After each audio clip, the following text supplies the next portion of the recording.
Good afternoon, and thank you for having me here today. My name is Lydia O'Meara, and I am a postdoctoral fellow with Cornell University.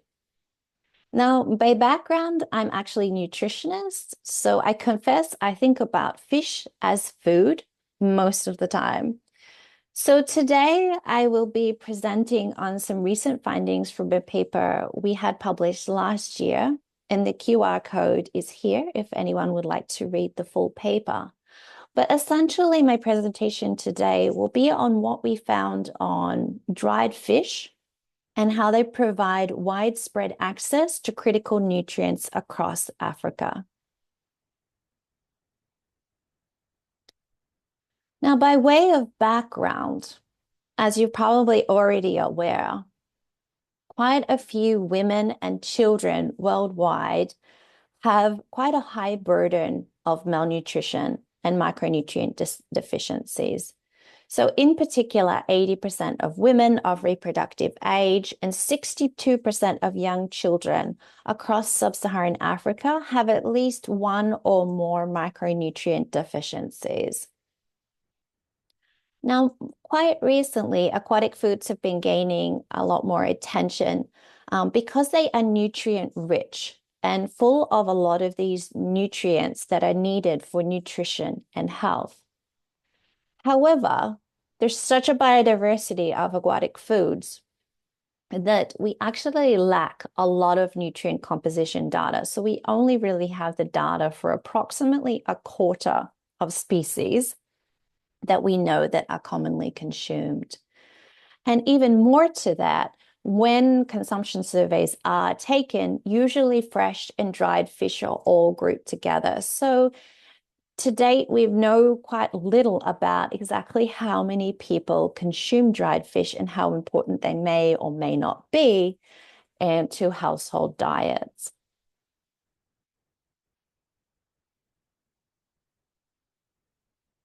So I've put this map here to demonstrate some of the dried fish food systems that we were able to assess with this study. And I would like to draw your attention here to the Sardinella, or the marine, small marine pelagics that were important, that are commonly dried and important for diets here of West Africa. And then the smaller freshwater fish, or the makene, dagar, or amina, which is quite important and commonly dried and consumed relative to the African Great Lake regions here in the east.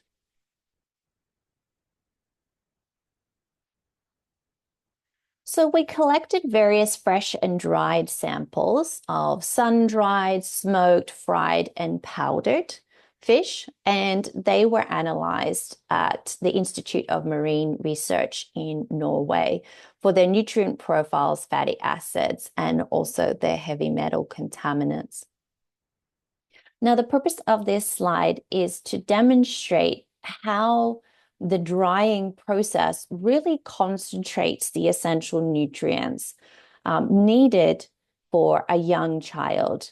And this is relative to a pretty standard portion size of 9 grams, or a tablespoon, as demonstrated here in the picture. So ultimately, once most of the water is removed from the fish, the most concentrated form is the marine fish powder at the top here. And this is important because, as you probably already know, children have small stomachs but very, very high nutrient needs. So the more nutrient rich or concentrated a food source is, then it means the more nutrition they are getting every time they eat. And this really came through with our analysis. Now, this slide really drives home that point again of the importance of that small portion size, but its relatively big nutrition impact, especially for a young child. So I will draw your attention here to the orange line that demonstrates from a nutrition perspective if a food source can contribute to 15% or more of the required nutrient intake for the day, then it can be considered an important dietary source for those nutrients. So as you can see here, the vitamin B12 from the dried fish, say from this meal demonstrated here in the picture, is well over that 15% threshold. In fact, it's all the way up to 85%. Selenium is also very high, calcium, and then the ones that are not quite as high, but still just as important are iodine, vitamin D, iron, and zinc. Now, unfortunately, with the drying, there's some vitamins like vitamin A, which are sensitive to heat. So unfortunately, these were lost in the processing. But as you can see, these other ones are still stable and they become concentrated and are still there and bioavailable and incredibly nutritious in the dried forms. Now, the obvious question is, what about the contaminants? And when we are talking about dried fish for small children, this is a genuine concern. And so we also assess this. Now, in the good news, we found that the contaminants were relatively low overall when assessed against the tolerable weekly intake for mercury, the tolerable monthly intake for cadmium, and the maximum limits for lead. Now, we did find slightly higher mercury concentrations, as you would expect, with the higher pelagic or higher trophic levels. So really, it was much lower in those smaller pelagics. Also, there was three fish samples, dried fish samples that had a higher lead concentrations. Our hypothesis is that this is probably related to the form of processing, probably contamination during some of the drying or processing. But it would be good to have some future studies on investigating this to figure out exactly where this contamination might have happened and how it can be prevented in future processing activities. But at the end of the day, our findings align with those of the FAO and the World Health Organization's recent investigation, which determined that overall, the nutrition benefits of eating fish outweigh the risks.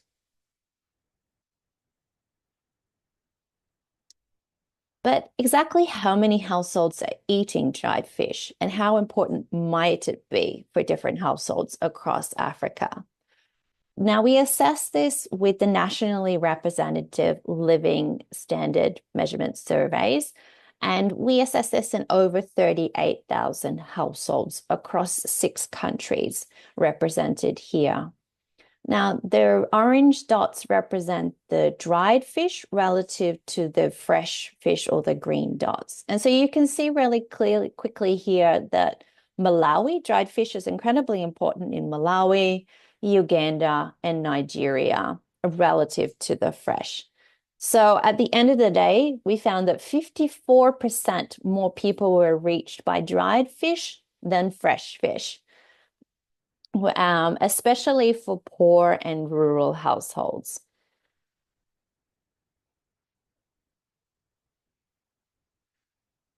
And when we dug into this a little bit more, we were then able to narrow down some more of these drivers of dried fish consumption. So those that lived close to fisheries, either the coastline or inland water bodies, were more likely to eat fish than those that lived further away. But what is interesting here is that the dried fish, again, the orange line, persisted further than the fresh fish, especially for these inland areas. So really demonstrating that once that fish is dried, it's able to travel further. Also, a similar story with urban access or proximity to urban markets. That access to dried fish persisted further than the fresh fish, the further households were from urban areas. And what is interesting with the wealth is here, how many more poorer households were able to afford and consume fish relative to wealthier households. So what does this all mean for policy at the end of the day? So it really does highlight, because of the nutritional importance, the need to protect fish as food, especially for some of the most nutritionally vulnerable, like the women and the young children. So this really highlights the importance of protecting fish as food and restricting non-food uses. It also highlights the strengths of the potential of leveraging fish in school feeding programs and other food policy areas. And also, because we know that women processors are involved a lot in these drying processes, the importance of supporting their livelihoods and safe drying and smoking practices so that these products can continue to be there in the markets. And also we found this importance of dried fish for poorer households. So as potentially demand for fish increases, it will be important to ensure that these prices remain affordable to those who need them most. Thank you again so much for listening. Here's the QR code again. If maybe you missed it earlier, and more than happy to take any thoughts or questions. Thank you.